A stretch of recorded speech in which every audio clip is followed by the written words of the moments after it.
Lucia lees. Hallo liewe lesertjie, vandag lees ons 'n boekdash storie, Klein Voeltjie se groot avontuur, geskryf deur Nick Mulgrew met illustrasies deur Wesley van Eden en ontwerp deur Jennifer Jacobs. Kom lees saam. Klein Voeltjie is 'n baie klein voeltjie. Hy is piepklein en hy is 'n voeltjie. Klein Voeltjie woon in 'n pragtige huis saam met die reus. Klein Voeltjie is baie lief vir die reus. Sy is 'n liewe reus. Sy oorlaai Klein Voeltjie met speelgoed. Klein Voeltjie raak hartseer wanneer die reus nie daar is nie.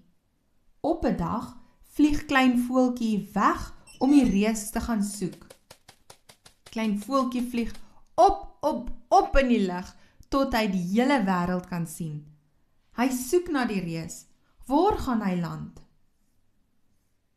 Klein Voeltjie land in 'n groot woud, vol bome, blomme en skatte.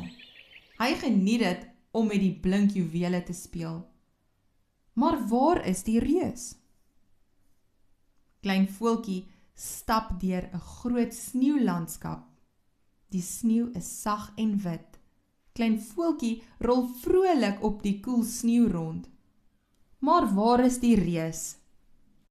Toe vlieg Klein Voeltjie nog hoër in die lug op. Hy vlieg deur die sterre en sterrestelsels.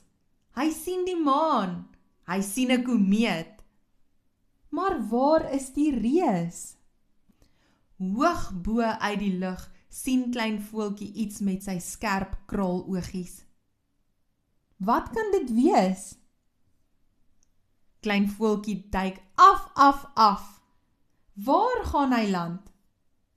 Klein Voeltjie land sowaar in die reus se hande. Hy is so bly om haar te sien.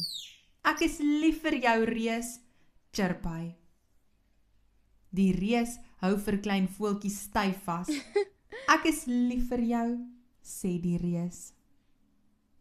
Fluit, die storie is uit.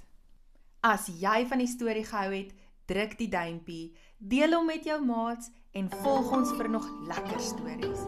Sien jou volgende keer saam met Lucia lees.